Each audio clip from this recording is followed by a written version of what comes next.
한국의 연합사 해수에 발 맞춰서 똑같은 페이스로 미일 통합군 운영 방향으로 그것을 전부 완성시켜가고 있습니다. 그런데 한국에 대해서 또는 군사적으로는 기능적으로는 그러한 조치를 취하지만 만약에 미국이 오바마 정권이 북한의 핵미사일 보유를 끝내 제거하지 못할 경우에 미국은 미일 동맹의 신뢰 한 축이 무너진 걸로 간주합니다. 실제로 제가 일본에서 보면 서울에서들 어떻게 보실지 모르지만은 작년에 미국이 김정일에 대한 테러 지정 해제를 보는 일본 사람들은 미일 동맹의 그 가치관의 공유라는 신뢰가 무너졌다는 그런 분위기였습니다. 저는 저희 육공화국이 87년 체제가 밖에서 보면 그렇습니다. 아까 말씀드린 노태우 대통령의 77선언은 겉멋에 든 선언이다 이렇게 봅니다. 왜냐하면은 이것이 일본과 한국의 또 충돌 요소 중에 하나인데 77선언은 헌법을 무시했습니다. 대한민국에서 헌법 위에 대통령의 선언이 올라오기 시작한 것은 제 느낌에는 77선언부터가 아닌가 생각됩니다. 이것이 일반적인 문명국에서의 법치국가로서의 선진국에서는 있을 수 없습니다. 긴급한 어떤 예외적 상황에서 일시적으로 소위 말하는 통치권의 발휘가 있을 수 있을지 몰라도 헌법을 무시하고 헌법에 저촉되고 충돌되는 조치를 대통령의 선언으로 정책으로 밀고 나간다는 것은 있을 수가 없습니다. 헌법에 저촉될 때는 헌법을 고쳐야 됩니다. 한국의 육공화국은 이러한 작업을 전혀 하지 않은 채 지금 21년째 지나왔습니다. 이것도 일본에서 보면 한국에 대한 거리감을 느끼는, 무엇을 기준으로 한국과 대화를 하면 되느냐 하는 문제가 되게 됩니다. 정치부 변혁의 방향성에 대해서는 사실 잘 모릅니다. 저희가 그런 말을 많이 합니다. 전기가 들어오기 시작하고 나서 사람 사는 게 다 바뀌었다고 합니다. 일본 고유의 전통 문화 중에 많은 것이 전기가 들어오면서 근본적으로 변하는 모습을 많이 보게 됩니다. 저희가 보면은 지금도 저희가 그런 비슷한 그 변혁의 시대에 살고 있지 않느냐 그런 생각이 듭니다. 물론 이번에 민주당은 대대적으로 떠들지는 않지만은 자기들이 정권을 잡을 경우에는 어떻게 바꾸겠다 하는 시나리오가 있습니다. 근데 그 시나리오의 가장 중요한 것은 정책 결정의 그 주도권을 관료에게 주지 않고 정치인들이 하겠다, 정치가 주도하겠다. 그러니까 가장 중요한 핵심입니다. 그런데 방향에 대해서는 이게 사실 정해진 게 없습니다. 합의된 게 없습니다. 예를 들어서 한 2, 3년 전까지 자민당이 고이즈미 정치로 한참 압도적인 의석을 갖고 이럴 때는 그때 예를 들면은 전후 세대는 미국에 의해서 강제된 헌법을 고치고 일본을 보통국가로 만들자 하는 이런 논의까지 대담하게 나오고, 또는 일본 정부 내에 2세대전 패전 이후에 처음으로 저희 국가안전보장회의 NSC를 만들겠다 하고 그런 움직임이 있었는데 그 젊은 정치인이 퇴장하면서 그 움직임도 다 멈춰버렸습니다.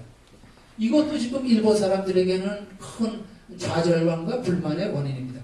일본이 구미 선진 열강을 따라잡기 위해서 애를 써서 구미 선진 열강을 따라잡을 때까지 간단했습니다.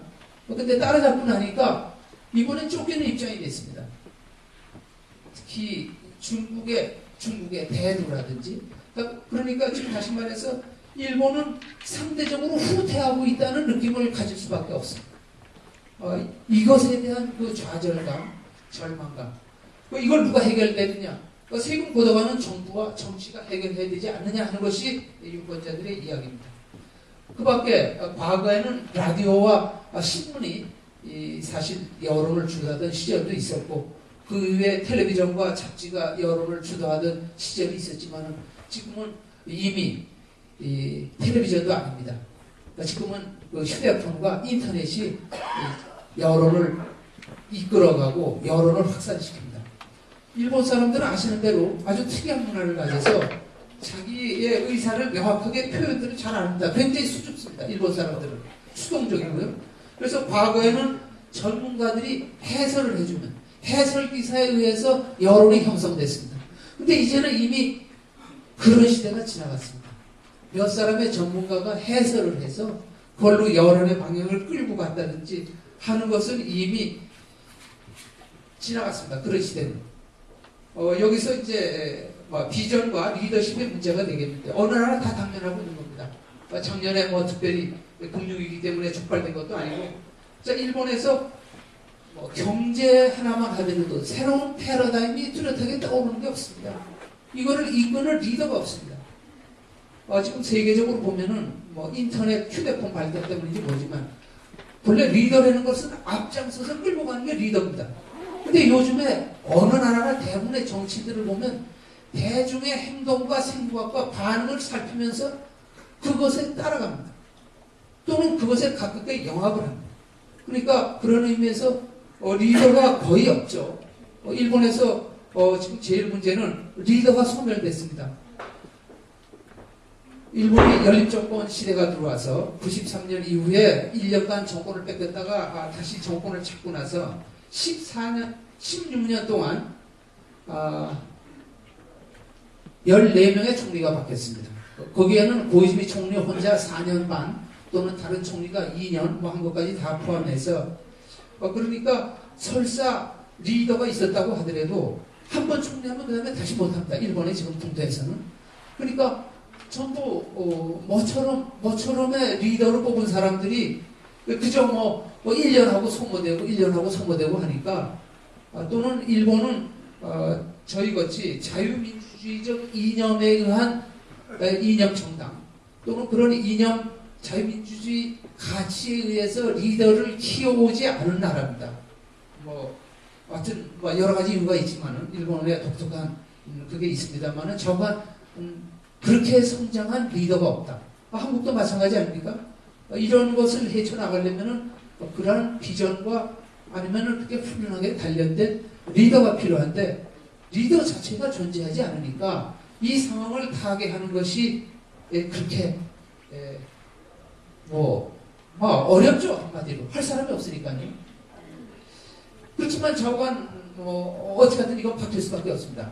금년 말까지 중요한 임기가 끝나니까 금년 말까지 무조건 9월까지 총선거를 해야 되고 총선 결과에 따라서 다시 정계 개편을 하지 않으면은 법안이 하나도 성립이 안 되니까 어떻든 법을 만들고 국가를 운영하려면은